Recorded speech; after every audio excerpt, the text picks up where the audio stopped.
Morning. How is everybody doing today? Welcome to my channel. My name is Rose. I'm here to talk about AVPD, Avoidant Personality Disorder.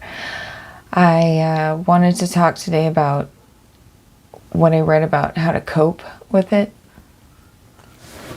So I'm going to give the tips that I've found and my experience with them, and you guys can just let me know if you've had any success with these or if you've tried them at all, or I don't know, just let me know what you think.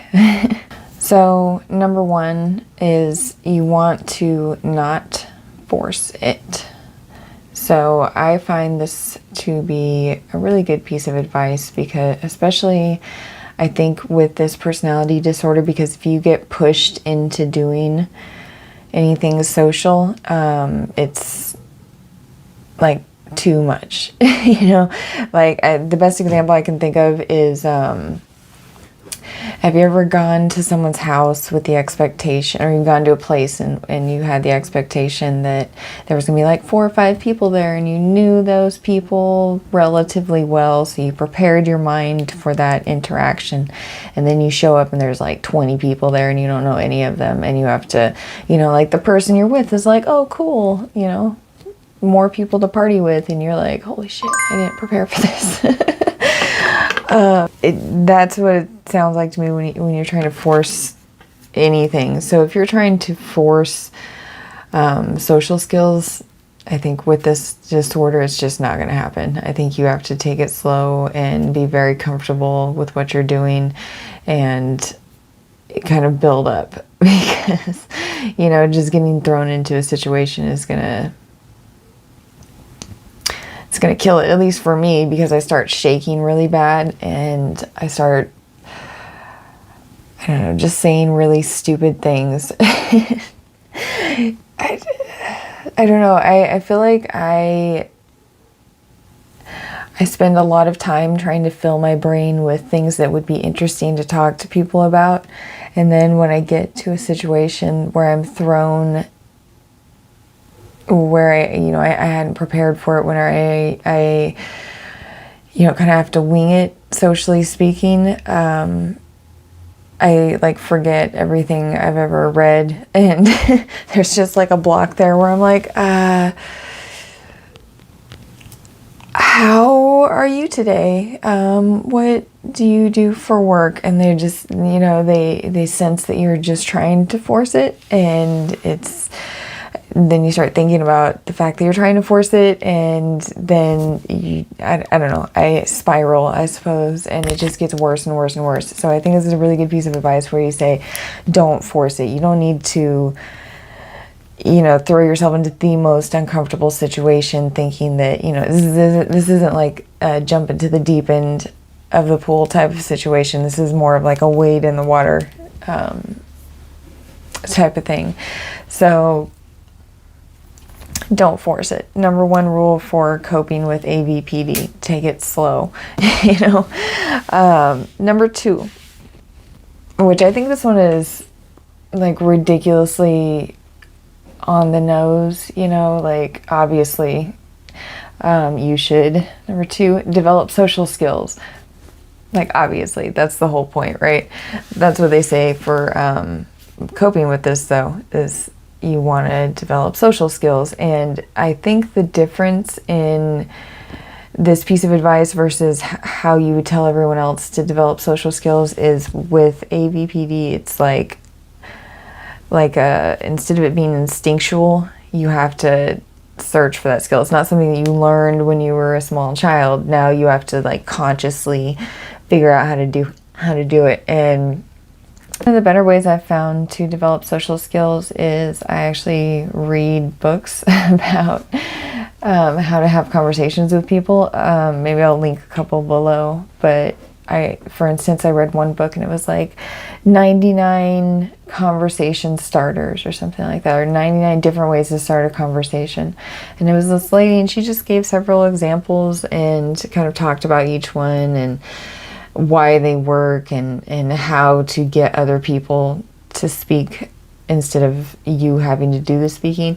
And that was helpful. I forget a lot of the tips as soon as I start having a conversation with someone. So, you know, I don't know, maybe there's some sort of like memorization technique I can use, you know, some sort of like acronym. Where do you live? Where do you work? Do you have children? Are you single? I don't know. You gotta have questions for people. It's one of the things that I have learned when trying to seek out learning social skills. I've learned that people like to talk about themselves. So if you can get a person to talk about themselves, they can fill up most of the space.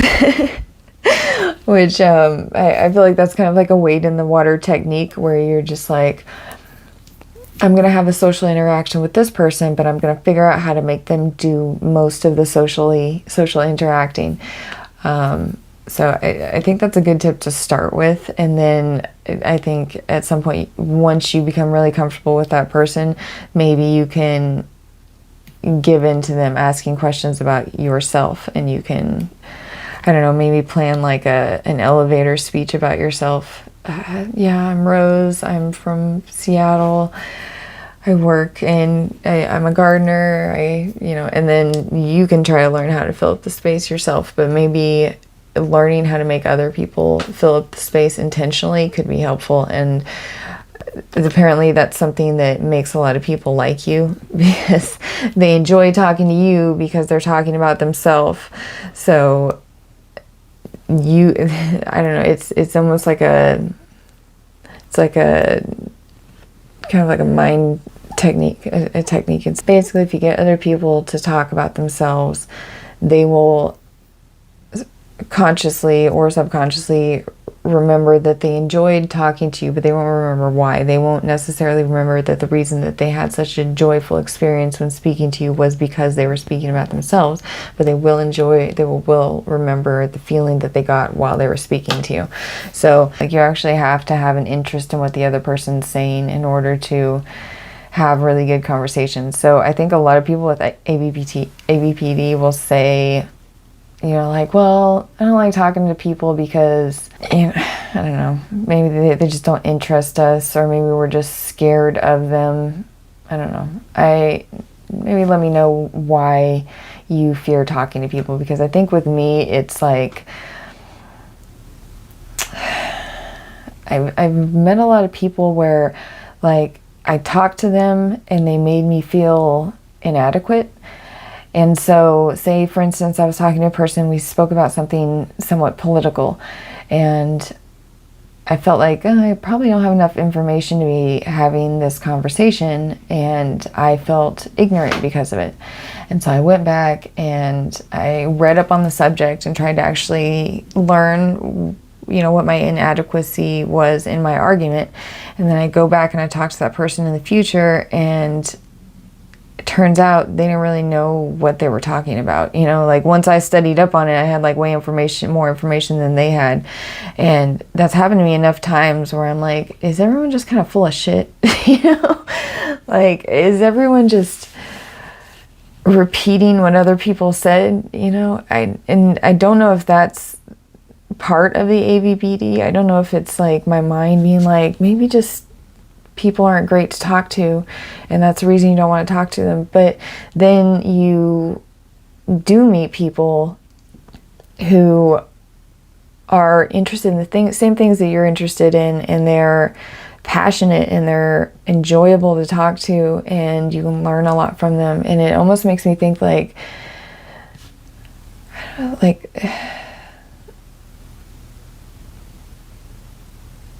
there's a book that I read, I think it was, what's that called? The Persian Letters. I'm pretty sure it was the book, The Persian Letters. And one of the kind of like a parable, I want to say, I think it was in this book, where they talk about,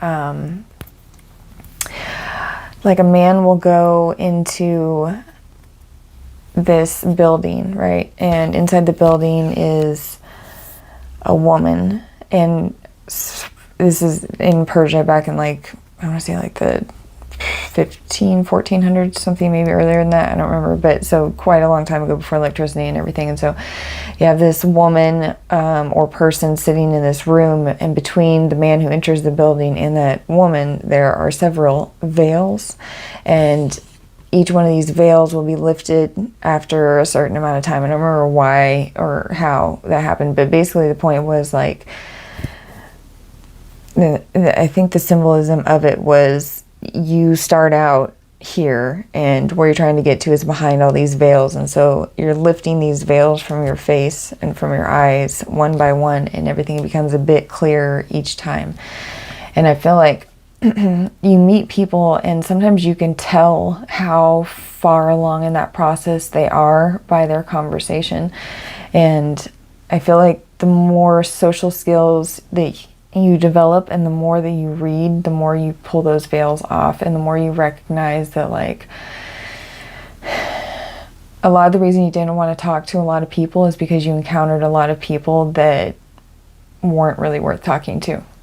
But there are people out there who are really worth talking to. There are people that will change your entire life through networking, or through being able to network with them specifically. So it's really worth it to develop those social skills. And I think a lot of times, at least with me, I didn't see the value in developing those skills, because I thought, like, I think in my head I was just like, well, why do you want to talk to these people? Like, every time you end up trying to talk to some of these people, they just end up like, they're rude, they're condescending, they're judgmental, or they don't know what they're talking about, and at that point you just wasted your time. So but that's not everybody, I think I was just really looking at it from a negative perspective. Most people have, everybody has value. You can find the value in each person, and I think developing the social skills necessary to find people that are actually enjoyable to speak to is difficult, but necessary. And the journey, I think, might be invaluable. Like, just learning how to speak to people, I think it's super necessary. And I think if you have AVPD, you should consciously, fervently seek that skill. Because I guarantee if you read 10 books on communication skills, you're going to be better at it than you were before you read the books, So you can, with each book, even if like the book's not great and all the advice isn't great, you can get like little nuggets of wisdom from different books. Different books, different authors speak to different people. It's not like, one book's going to speak to everyone. Something's going to stick out to a different person than it does to me. So develop social skills. Go read some books, watch a bunch of videos on YouTube, and practice. Number 3, live healthfully. So I wholeheartedly agree with this. If you're a person who has AVPD, most likely you're somewhat depressed or lonely, or life's just not 100%. Now, if you are eating properly, it affects your brain tremendously. Like, if you're eating a bunch of junk food all day, it definitely is a depressant. Also, drinking is a depressant. I've also found out that if I do intermittent fasting, it's mood uplifting, and if I don't eat gluten and refined sugar, I am much happier. I have way more energy. I've been eating like grain-free and sugar-free, and it's like there's a brain fog that has been lifted, and that's really exciting to me. The fact that I can change my mood versus with what I'm eating. And I can also change my mood with working out. I notice if I don't, so I wake up at 5 in the morning and I go to the gym. I try to get to the gym by 5:30, and this often doesn't happen, but I try to make a habit of doing it, and I do it a few times every week. I want to say I average like probably 3 times a week. I should do more than that. But so I get up 5 in the morning, go to the gym. I run with my kid in the jogging stroller. I do yoga at home. I do little ab workouts. And if I don't do any type of working out during the day, I feel depressed. I feel like I failed. But if I do a good workout, or even if I do a small workout, even if I did like a 10-minute HIIT workout and that's all I did for the day, I still worked out, and it's still adding fuel to that tank of optimism. And just working out in itself, just even like the smallest workout, like if you're overweight, like if you're obese and you're trying to figure out how to like lose weight, and how to just get started with like a 5-minute workout. I guarantee if you do a 5-minute workout every day, you're going to be less depressed than if you hadn't done it. And the more healthy meals that you eat, the healthier you're going to feel, the less depressed you're going to feel, the more motivated you're going to feel. And I don't think that people talk enough about what it does to your brain. If you are eating really unhealthy food, there's a nerve that connects between your stomach and your head, right? I can't remember what the name of it is. There's a nerve that runs from your stomach to your brain. At least this is how it was explained to me. I read several different books about it, because I was trying to fix this problem in my own self. Just being depressed and having brain fog, I was trying to fix those problems. So I read a couple different books. I read a book about Ayurvedic medicine, and which is like an Indian practice of medicine, and they believe that most of your problems start in your gut, with what you're eating, because there's a direct connection from your stomach to your brain. And if you're not eating right, it causes brain fog. It can cause dementia. It can cause Alzheimer's. It can cause like calcification, shit like that. So eating well will definitely affect the activity going on in your brain. So I highly recommend figuring out what foods affect you and eliminating those categories. Like for me, it's grain. I'm absolutely positive it's grain. Grain and refined sugar. If I eat either of those things, it's like a light switch in my brain. It's like, I'm just gonna go to sleep now. Like it's crazy. You can watch it happen. I will eat like a piece of pizza and then I have to go like take a nap because it's just bread. I can't mess with bread. So anyway, so eating right, working out, no matter how small it is, if you did it, you did it, and you should feel good about it. If you did any type of workout, you lapped anyone who was sitting on their couch. That's all you gotta think. Nobody ever regretted a workout. You know, it's always something that adds optimism to your day. So living healthfully, also taking vitamins. I found an immense benefit to just taking vitamin D. I live in Seattle, Washington. We don't get a lot of sunshine. However, I do work outside, so I'm in the sun a lot more than most people in this state. But I've read that if you live above like, I want to say like Mexico or something like that, you're basically just guaranteed to be low on vitamin D. Also, vitamin D deficiency affects, I read on a couple different websites that said that most of the people who had severe COVID reactions were low on vitamin D.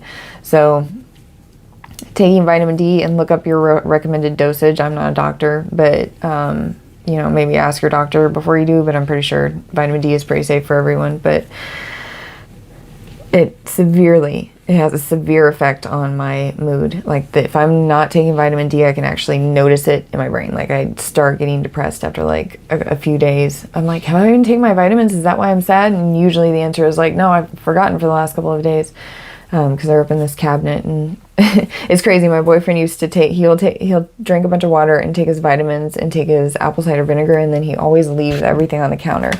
Well, I complained enough that he started putting it away, and since he started putting it away, I forget that I'm supposed to take them because they're not sitting there making me angry.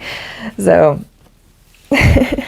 anyway, Number 4, and the last tip, is to seek out enjoyable hobbies. I really like this tip because if you seek out enjoyable hobbies, a lot of times what will end up happening is you will kind of like accidentally meet people that you can be friends with. And for me, it has been, I suppose, a little bit less successful because most of the hobbies that I like to do are solo hobbies. For instance, I like to run. I don't really like to run with other people. Like, I'll run with my boyfriend and my kids because I push my kids in the jogging stroller and my boyfriend can keep up with me. But most people, I don't know, they're either like way faster than me or way slower than me or don't have the same endurance. Not saying I'm better than everyone. I'm not a very fast runner actually, but I haven't found anybody that's worked with yet.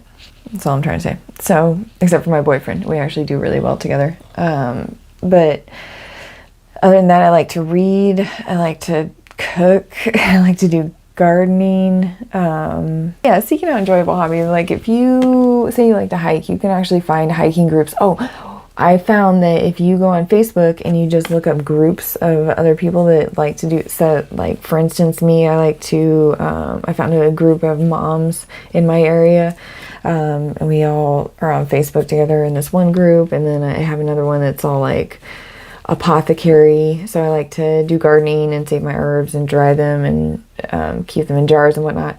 So I found a group for that. I found a group for like esoteric stuff. I found a group for quantum physics, which is such an interesting group. It's so cool. It's just a bunch of people that are like speculating on quantum physics. And then like one random person comes in and he's like, I actually have the mathematical proof. Everyone's like, anyway. Downside of getting Facebook groups though is you don't really actually like meet those people, but that could be another wade in the water activity where you just kind of like talk to people online and, you know, maybe get to know people that way instead of having to meet them in person and be terrified. Yeah. Anyway. All right. So yeah, 4 tips. Don't force it. Develop social skills. Live healthfully and seek out enjoyable hobbies. Now, those might not solve all your problems, but I bet if you practice those 4 things, you'd be better off than you were if you hadn't. So maybe try it out. Yeah. I'm curious, I have a question for everyone that watches this video all the way to the end, which I looked at my analytics and people are like, really, you're gonna watch you for like 8 minutes and then turn you off. So I need to make this more compelling, I suppose.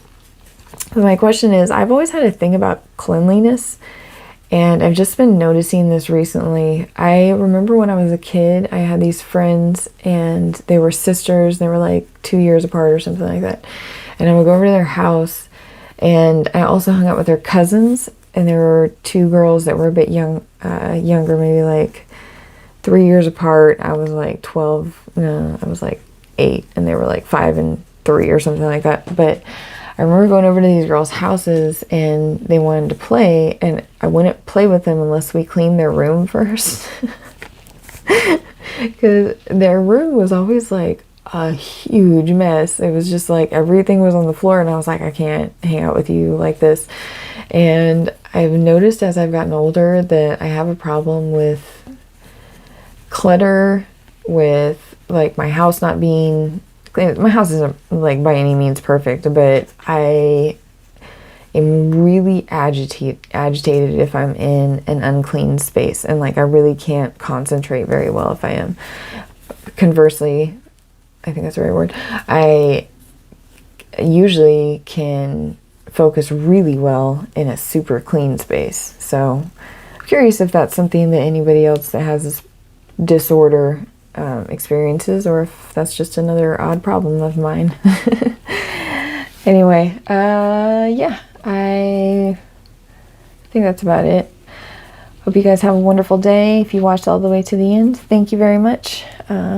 Hit that like and subscribe button.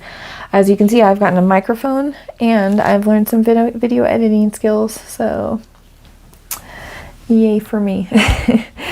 I'm just going to keep trying to improve and make better videos so they're not so long and, you know, babbling. All right, have a good day. Thank you for watching.